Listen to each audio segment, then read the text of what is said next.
Bendiciones para todos, ¿cómo están?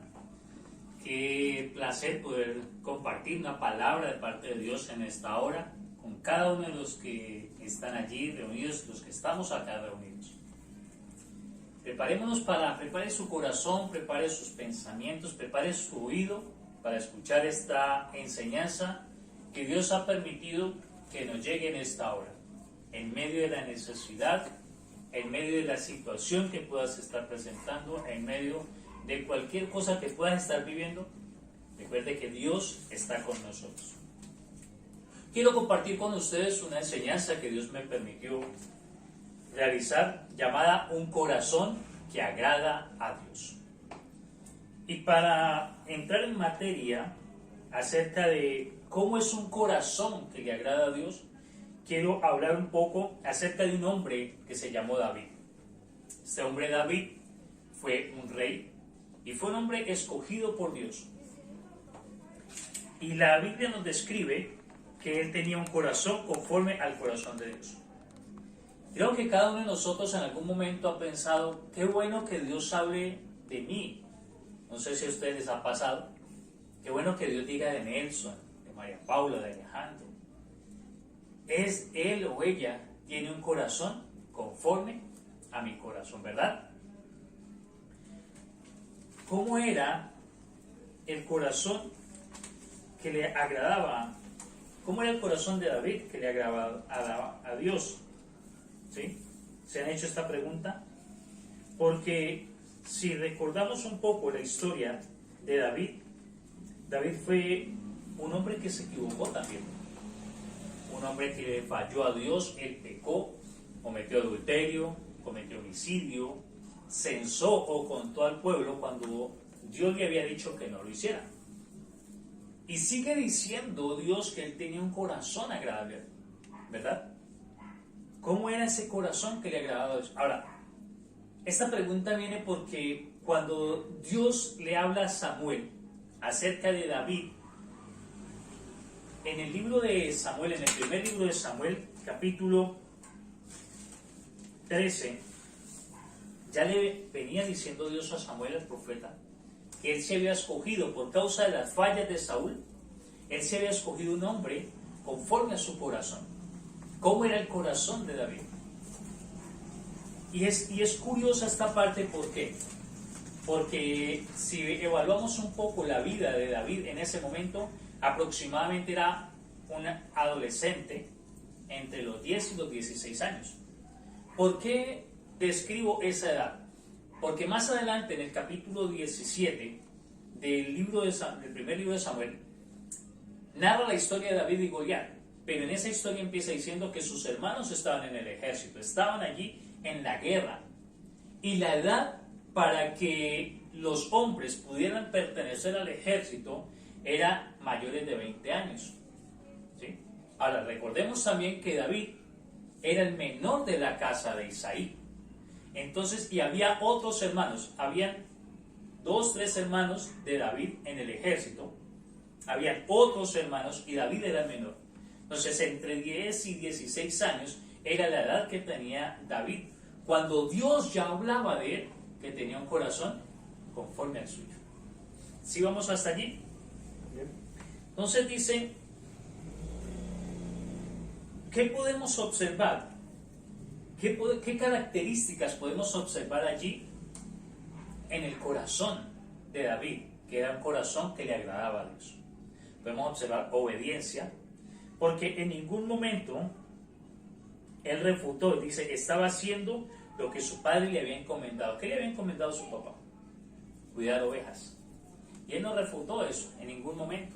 Y se fue, independientemente de la edad que tuviera, él lo hacía. Fidelidad como segunda característica, dentro de muchas, apunté 4. La segunda es fidelidad. Las cuidaba aún arriesgando su vida. Él cuidaba a sus ovejas y si venía el oso, venía el león y se las llevaba, él los perseguía y se las quitaba, arriesgando su vida. Una obediencia única. Una obediencia porque cualquiera dice, no, pues una oveja, una ovejita menos, entonces que se la lleve y hay más. Pero no, él las cuidó en esa obediencia, en esa fidelidad, lealtad.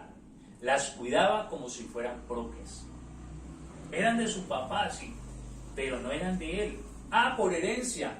Bueno, los herederos eran los primogénitos y él era el último. Sumisión. No cuestionaba la decisión del papá. Estas son 4 de las características que pude encontrar aquí. Yo sé que usted puede encontrar más, pero esas 4 fueron las que encontré allí y allí las quise poner de referencia. Obediencia, fidelidad, lealtad y sumisión. ¿Le falló David a Dios? Sí, claro que sí. Ya lo habíamos hablado. Adulteró, ¿sí? Cometió homicidio, hizo el censo. Pero hay algo bien especial, y es que aunque la enseñanza es un corazón que agrada a Dios, no es de David. Escúcheme bien esto, no es de David que hoy quiero compartir la enseñanza. Hay un hombre, siervo de Dios en la Biblia, que se llamó Jonás. Y quiero que vayamos al libro de Jonás. Jonás capítulo 1. Vaya conmigo a la escritura. Del versículo 1 al versículo 3 se los quiero compartir. Dice: vino palabra de Jehová a Jonás, hijo de Amitai, diciendo: levántate y ve a Nínive, aquella gran ciudad, y pregona contra ella, porque ha subido su maldad delante de mí. Versículo 3, prestemos atención, recordemos, si usted lo ha leído, recordemos, dice: y Jonás se levantó, ¿verdad? Pero ¿a qué se levantó? Dice la escritura: para huir de la presencia de Jehová a Tarsis. Y descendió a Jope, y halló una nave que partía para Tarsis. Y pagando su pasaje, entró en ella para irse con ellos a Tarsis, lejos de la presencia de Dios. Es bien interesante este pasaje, porque Jonás era siervo de Dios.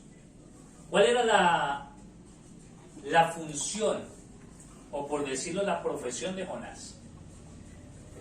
Era un profeta, era un siervo de Dios, conocía la voluntad de Dios, conocía lo que Dios quería. Si yo le pregunto a Angélica, ¿cuál es la voluntad de Dios para la humanidad? ¿Qué me diría? Salvación. Salvación. Ese es el objetivo, ese es el plan de Dios para con la humanidad. ¿Estamos todos de acuerdo? Entonces, es bien interesante esta parte de Jonás.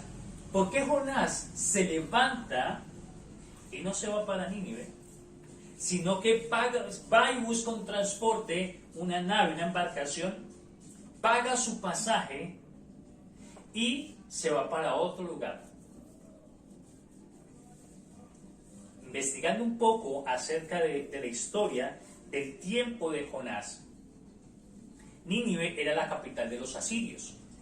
Los asirios en ese momento eran la potencia, eran los que tenían el imperio, ¿verdad? Y esto, ¿cómo crecen estos imperios? Conquistando otros territorios, conquistando otras ciudades, conquistando territorios enemigos. Israel, que en ese momento tenía sus conflictos internos y se había dividido, no fue la excepción. Ahora miren, es bien tremendo, digo yo, cómo el ejército de los asirios iba contra sus enemigos. Los atacaba, a las mujeres las violaban, a los niños los mataban, dice. Y yo creo que esta escena que les voy a compartir la hemos visto en películas. Cogían a los hombres, hacían huecos en la tierra, los enterraban allí y le dejaban solo la cabeza por fuera. Entonces, ¿qué sucedía? Eso pasaba en el desierto. Los dejaban en el desierto, los abandonaban y allá los dejaban para que murieran. El calor, la sed, la deshidratación, todas estas consecuencias que vienen por el sol, producían en ellos locura y morían siendo locos. Ahora imagínense que esto haya sucedido con su familia, con su casa, y y usted vio tal vez morir un familiar, tal vez vio violar a una de sus hermanas, de sus tías, a su mamá, y Dios le dice, vaya a aquella gran ciudad. Ahora, Nínive era una ciudad portuaria, era una ciudad comercial, era una ciudad muy grande. Incluso se describe allí en el libro de Jonás que se demoraba 3 días para recorrerla. Y Dios le dice a este hombre, vaya y predique contra ella. Un dato que no lo apunté, pero que me viene en este momento. ¿Qué pudo haber sentido Jonás? Además de lo que apunté, que ya voy para allá. Cuando Dios le dice, vayan de sus enemigos y dígales, o se arrepienten o se mueren. ¿Qué pudo haber sentido? ¿Qué sentiría usted? ¿Usted qué sentiría? ¿Qué pudo haber sentido Jonás? Yo creo que pudo haber sentido miedo en ese momento, y tal vez también fue una de las razones por las cuales no se fue de una vez a predicar contra Nínive, sino que más bien decidió irse para otro lugar. El problema no era que fuera una gran ciudad. El problema que yo le veo allí es que había en el corazón de Jonás. ¿Qué había en el corazón de Jonás que no lo dejó ir a cumplir el propósito de Dios? Cada uno de nosotros tiene un llamado de parte de Dios. Hay un llamado general y hay un llamado específico para cada uno. El general, que compartamos las buenas nuevas, ¿sí? Independientemente de donde nos encontremos, donde vayamos, qué cargo cumplamos en una empresa, donde estemos, somos llamados a hacer cartas leídas. A veces no es por lo que decimos, sino el cómo nos manifestamos o cómo es nuestra manera de ser en el lugar donde voy o donde estoy, donde trabajo, donde estudio, por donde transito, donde vivo. Es mi forma de predicar. Porque si tengo a Cristo en mi corazón, entonces eso es lo que debo reflejar. ¿Estamos allí, amén? ¿Qué había en el corazón? Entonces, la capital, Nínive, había sido llamada, Dios lo había seleccionado por lo que había, por su comportamiento, por su pecado. Dios dijo, o se arrepienten o cambian. Y esto va un poco más allá, porque es Dios es bueno. ¿Cuánto lo creen? Amén. Y en esa salvación que quiere Dios para con la humanidad, no solo es para los que ahora estamos creyendo, sino aún para los que todavía no se han vuelto a Él. Y quiere que ellos también se vuelvan para que todos alcancemos la salvación. En el corazón de Jonás había dolor, había rencor, tal vez deseo de venganza. ¿Cuánto les gusta el fútbol? Yo creo que los que estamos aquí a todos nos gusta el fútbol. ¿Sí? ¿Recuerdan el mundial? Es que no recuerdo la fecha, 2014, creo que fue en Brasil. ¿Me lo recuerdan? 2014 en Brasil, donde Brasil eliminó a Colombia. Eran 12 contra 11, fue la conclusión que se sacó. ¿Qué pasó? Les voy a contar qué pasó. Yo me sentí muy molesto por ver las acciones del árbitro. Perdimos, creo que se me salieron algunas lágrimas.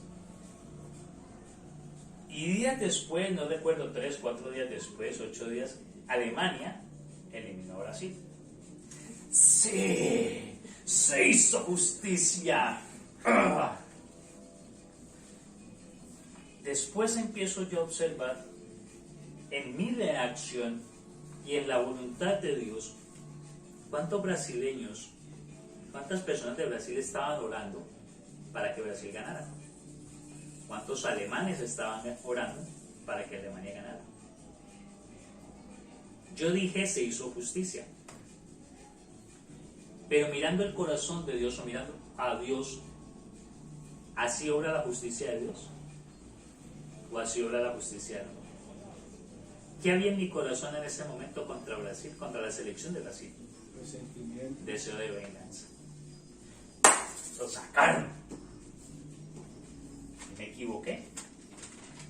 Y tal vez en el corazón de Jonás había eso, ese deseo de venganza. Dios le dice, dígale que se arrepientan o los destruyo. Señor, ellos nos han atacado, han matado a mis amigos, han matado a mi familia, nos han destruido así y así, no son buenos, destrúyalos. Si vemos en el capítulo 4 de Jonás, Jonás se sienta por allá a esperar a que descienda fuego y Nínive sea destruido. Vuelvo y hago esta pregunta: ¿qué había en el corazón de Jonás? Entonces, si esto había en el corazón de este hombre, si estas cosas, si estos sentimientos había en el corazón de Jonás, ¿Dios por qué lo usó? Si él no tenía en ese momento un hombre conforme al corazón de Dios en comparación con David, ¿por qué lo usó Dios? Tengo respuestas, tal vez usted tenga más, pero en este momento tengo dos. La primera, porque Él es Dios y Él usa a quien necesite usar, a quien Él quiera usar, sencillo. La segunda, era para demostrarle a Jonás y para demostrarnos a nosotros que no se trata de nuestro juicio, sino del juicio de Dios. No se trata de nuestra justicia, sino de la justicia de Dios. ¿Y cómo obra la justicia de Dios? En el amor. Era la contraparte de lo que había en el corazón de Jonás. Era el otro lado. Así como Nínive quedaba al oeste, él cogió para el este. Así como Dios quería salvación, Jonás quería destrucción. Pero allí obró lo más importante, el amor de Dios. Entonces, veo un accionar de Dios allí, no solo para Nínive, porque es que muchas predicaciones yo he hecho y he escuchado acerca del libro de Jonás, y es el arrepentimiento de Nínive, y es el juicio de Dios, y es la salvación. Pero cuando empiezo a ver, cuando independizo a Jonás de lo que sucedió, de los acontecimientos, empiezo a ver un hombre, siervo, pero con cargas en su corazón, que le impedían realmente hacer la obra de Dios. Cuántas cargas, cuántas situaciones, cuánto dolor, cuántas cosas hay hoy todavía en nuestro corazón que no nos dejan hacer la voluntad de Dios, que no deja que haya esa expresión de parte de Dios para nosotros. Tú tienes un corazón conforme al mío. Y se lo dije al principio, ¿a cuánto nos gustaría que Dios dijera eso de nosotros? Este hombre, esta mujer tiene un corazón conforme al mío. En el corazón de Jonás se arraigaron muchas cosas. Y allí se empieza a ver. Y recuerdo el proverbio que dice, sobre toda cosa guardada, guarda tu corazón. Mire esa advertencia que Dios da en este pasaje. Sobre toda cosa guardada, guarda tu corazón, porque de él brota la vida. De él mana la vida.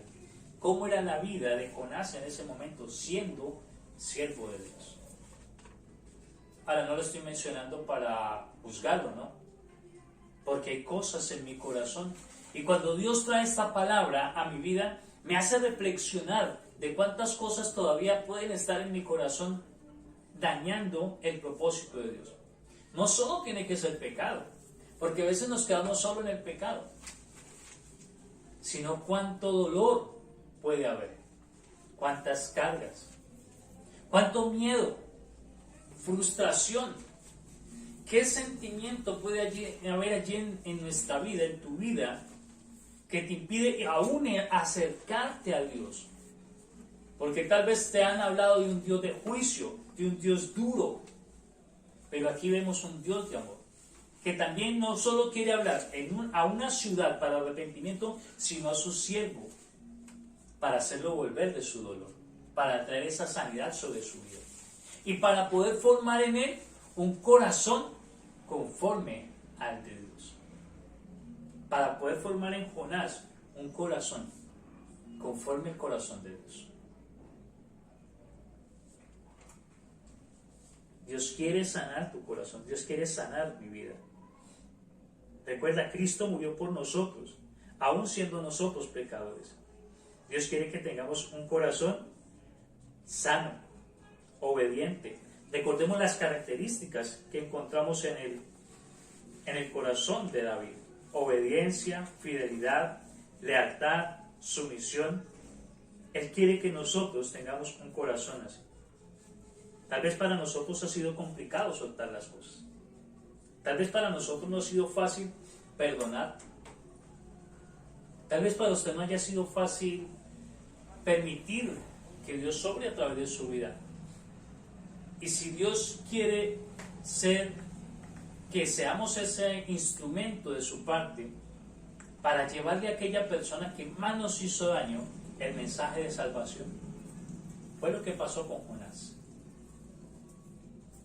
Y si Dios quiere usarnos para mostrarle ese amor de Él a nuestra comunidad, a nuestra sociedad, donde tal vez nos han señalado, nos han juzgado, nos han criticado,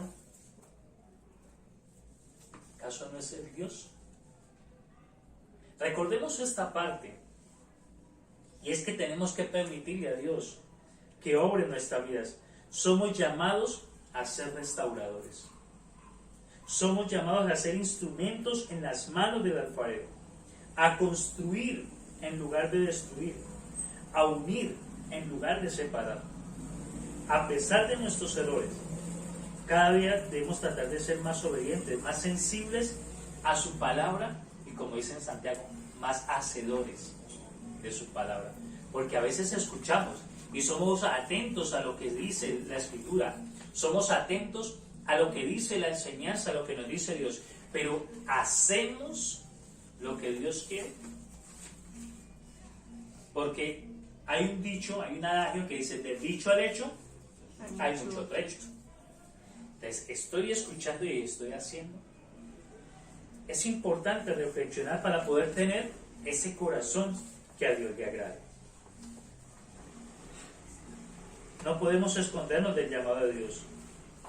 El no tener un corazón sano nos puede llevar a atropellar a otros. Escúcheme esto: el no tener nuestro corazón sano puede llevarnos a hundirle la barca a otro. Recuerdan que mientras él no obedeció para ir a Nínive, un viento azotaba la nave y empezaron a botar los enseres de los otros que iban en el barco. ¿Sí recuerdan esa parte? La barca estaba que se hundía. Hasta que él dijo: no, es que me da culpa, fui yo. Soy siervo de Jehová. ¿Cómo así? Sí. Bueno, arrójame al agua. Pero esa es otra enseñanza.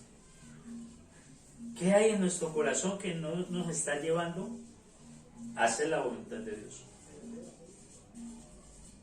Quiero concluir con esta pregunta. ¿Todos queremos tener un corazón que le agrade a Dios? Yo creo que la respuesta es sí. ¿Verdad? Si así lo deseas, es hora de empezar a soltar. Es hora de empezar a perdonar. Es hora de empezar a dejar de echarle la culpa a los demás y empezar a ser responsable de mis actos. Jonás se fue a dormir a Adán, pagó su pasaje y se acostó a dormir. Y empezó la situación en la embarcación. Su corazón le decía: ¿para qué vas a ir a decirles que se arrepientan? Déjelos, que los juzgue Dios. Es hora de empezar a... ¿Cuánto tiempo tal vez llevas allí en tu corazón cargando situaciones de hace 20 años, 30, 10? Así sea de ayer. Nos imposibilita para ver el obrar de Dios. ¿Queremos tener un corazón conforme al corazón de Dios? Empecemos a perdonar a los que nos hicieron daño. Hay una persona en especial que debemos aprender a perdonar. Si usted quiere conocer a esa persona, identificar cuál es, mírese en un espejo. Usted mismo. Si una de las cosas que nos cuesta perdonar, o una de las personas que nos cuesta perdonar, es a nosotros mismos. Perdónese por sus errores, por sus fracasos, por sus frustraciones. Perdónese por todo aquello que no pudo hacer, pero que tampoco habló que quería hacer. Perdónese porque se falló usted mismo, usted mismo. Y hacer de esta manera podrá alcanzar un corazón que le agrade a Dios. Quisiera orar en este momento, hacer una oración por su vida. No sé qué hay en su corazón, pero sí sé que hay en el corazón de Dios y es amor. Hay paz, hay fidelidad, hay sanidad, hay restauración. Si usted puede allí donde está, cierre sus ojos y diga: Dios, yo quiero tener un corazón conforme al tuyo. Te pido perdón por mis errores, por mis fracasos, por aquellas cosas que no me han dejado avanzar. Aún te pido, Señor, que me ayudes y me enseñes a perdonar a aquellas personas que me han herido, que me han lastimado, aquellas personas que me han mentido, que me han traicionado, Señor. Hoy entiendo, Señor, que lo hicieron sin ti. Porque si te tenemos a ti, Señor, las cosas son mejores. No es que no vayan a haber situaciones, no es que hayan personas que no nos vayan a fallar, pero sabremos entender mejor las cosas, Dios. Padre, en el nombre de Jesús, hoy oro, Señor, para que esta palabra viva y eficaz penetre en mi corazón y en cada uno de los que la escuchan, Señor. Para que haya transformación, para que haya sanidad, para que haya el fruto de tu presencia, la vida, Señor, esa vida abundante que tú dijiste que viniste a darnos, Señor. Pero que no vivimos es por tenerla cargada de tantas cosas que nos estorban. Y por eso no podemos recibir esa vida abundante de tu presencia, de tu paz y de tu amor que tú trajiste para nosotros. Gracias, Dios de los cielos, por todo lo que hasta ahora has hecho, por lo que sé que seguirás haciendo, en el nombre de Cristo Jesús. Amén y amén. Dios les bendiga.